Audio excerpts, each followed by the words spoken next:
guys, and welcome to another Vlogmas video. Today is a random Q&A. I asked for questions here on YouTube as well as on my Instagram. If you're not already following me there, I would definitely recommend it. I do have a link down below as usual. So I got a bunch of questions about cloth diapers and about other random stuff. So today we're going to do the random stuff, and in a future video we'll do the cloth diaper stuff. So if you do have any questions about cloth diapers, maybe leave them down below and I'll get to them in the next video. So I did get a couple questions about sleeping arrangements for the kids. First of all, I got a question about what the sleeping arrangements are going to be when baby number 3 comes. And baby number 3 will be in our room in a little bassinet for the first couple of months, maybe 2 or 3 months. That's what we did with the boys. And then they will move over into their own room. We have a 3-bedroom home, so the boys are sharing a room, but baby will get its own little nursery. So that's the plan. That's what we did with the boys, and hopefully it works out somewhat similarly this time. And I also got another question about sleeping arrangements when Eren, my second, was born. So we did the same kind of thing. Eren was in the bassinet for 2 or 3 months until he outgrew that in our bedroom, and then we moved him over into the nursery, which was empty at the time. We had moved Calvin out of the crib and into his own room and own big boy bed at like 21 months because he was starting to escape the crib. He was starting to climb out of the crib. So we had to get him out of there before he hurt himself. And it was just in time because it was only a couple months before Eren ended up being born. So Calvin really could have stayed in the crib a few months more since Eren was in our room in the bassinet for a couple months anyway. So Calvin didn't need to get out of the crib, but we needed to get him out of the crib for safety reasons. So Calvin and Eren are 22-ish months apart, and we just so happened to, you know, I don't know if you would call it getting lucky that Calvin was ready to move out of the crib right before Eren was born. I know some people do the 2-crib thing when they have 2 under 2, but we did not end up doing that because we didn't need to do that. And we're lucky enough to live in a house with enough bedrooms to have the boys had their own rooms when they were tiny. Now they're sharing a room. They've been sharing a room for probably most of this year, I think. I can't remember. It's been quite a while they've been sharing a room, and baby will have their own bedroom. I got a question about tips for preparing for a C-section. I am just going to have a C-section this time. I tried pushing with Calvin and ended up in a C-section. Then I tried for my VBAC with Eren and still ended up in a C-section, so we're just gonna do a C-section this time. I don't really have any good preparation tips, really. The only things I can kind of think of are to have a belly band, a belly, like, you know, I don't know what you call it, like just a big belly wrap kind of thing ready to go, because I know that that really helped me feel like my insides weren't gonna fall out.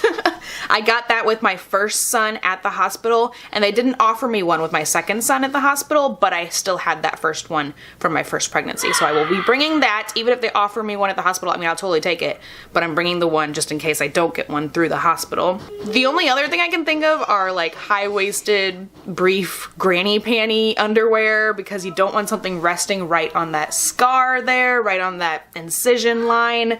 You just want something to go a little bit higher up so that it's not gonna bug where you were just cut open, right? And preferably probably cotton, because cotton lets everything breathe a little bit better, and you want to be able to have, like, you know, you don't want it to be like sweaty and not having air circulation down where your incision is. So cotton, granny panties for the postpartum days.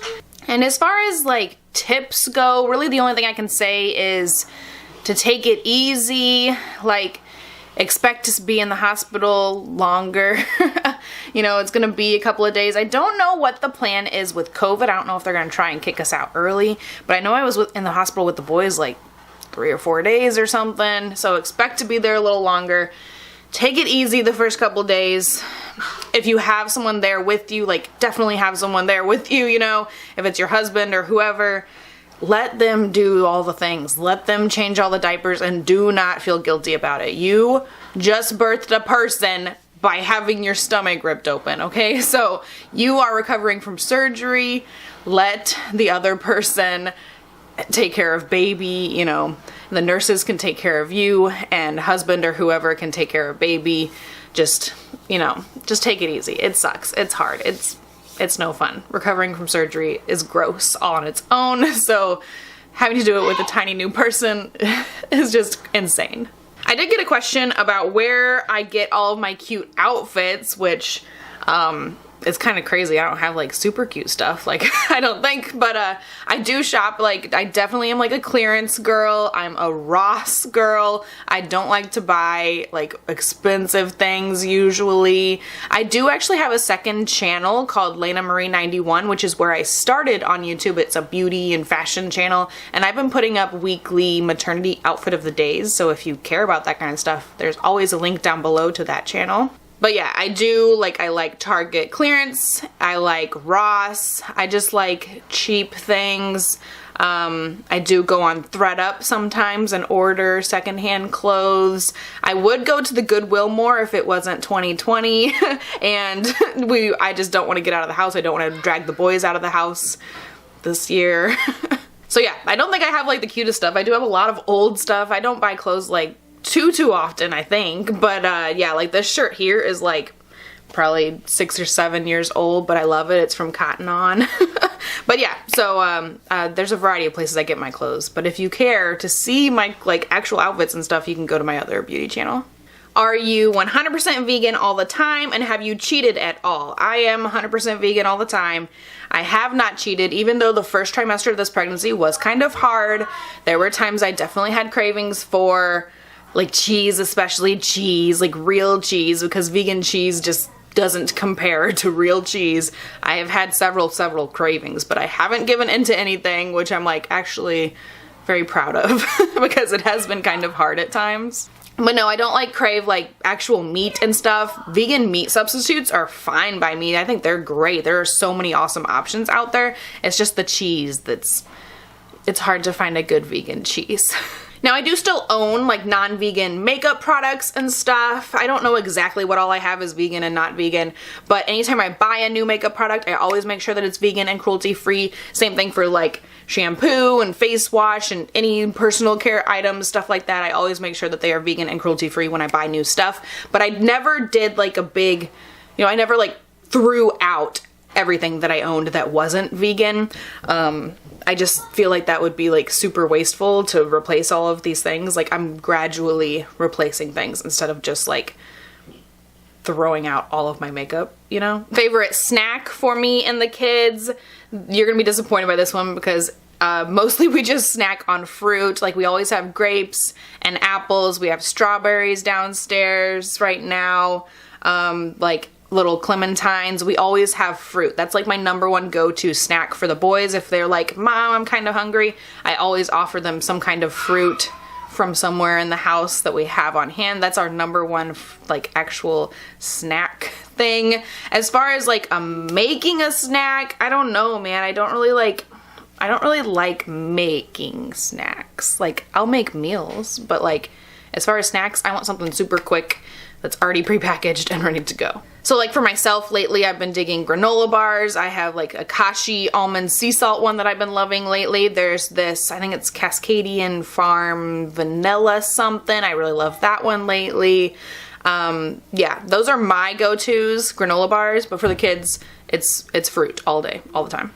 Did COVID affect us mentally and emotionally? Now we are very, very fortunate. We don't have any close family members or friends who have been super impacted by COVID. We do know some people who have had it, but nobody has had it bad, and we don't know anybody personally who have passed away from it. So we've been very, very lucky in that regard. As far as the effect on us mentally and emotionally, I mean, it does suck being at home all the time. We stay home a lot.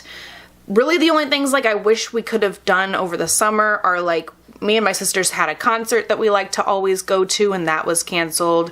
We like to go to the zoo or like to the science center and just go to museums and stuff. Like that's one of the fun things that we like to do over the summer, and we didn't get to do that this year.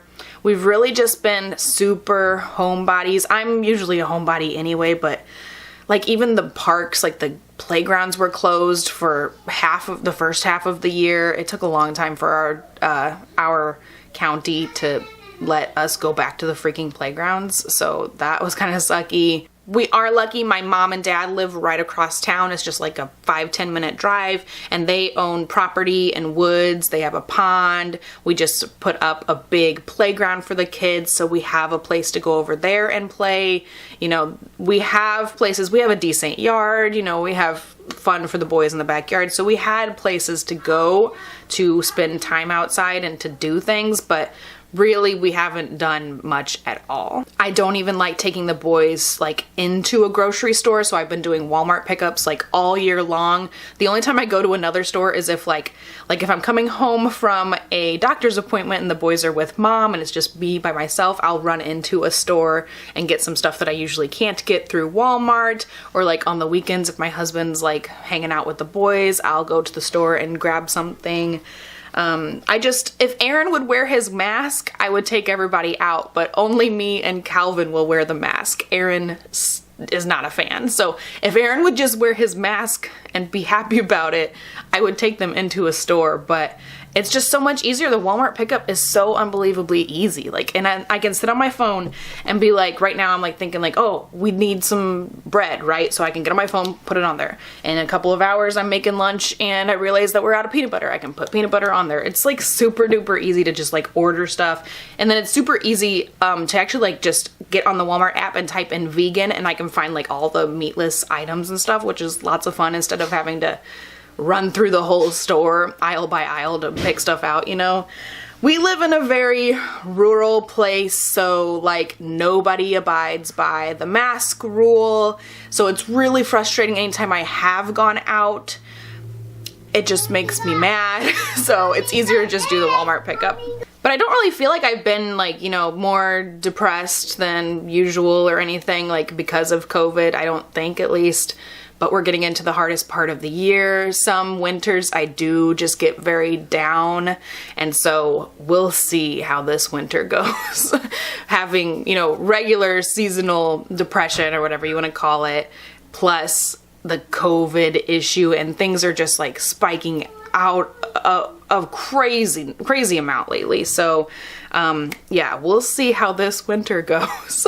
I feel like usually when I'm pregnant over the winter, I'm in a cheerier mood than when I'm not pregnant over the winter. So hopefully this pregnancy will keep me in a better mood than my normal winter self.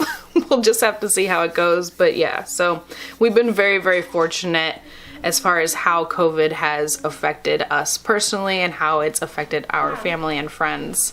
So yeah, we've been really lucky in that regard.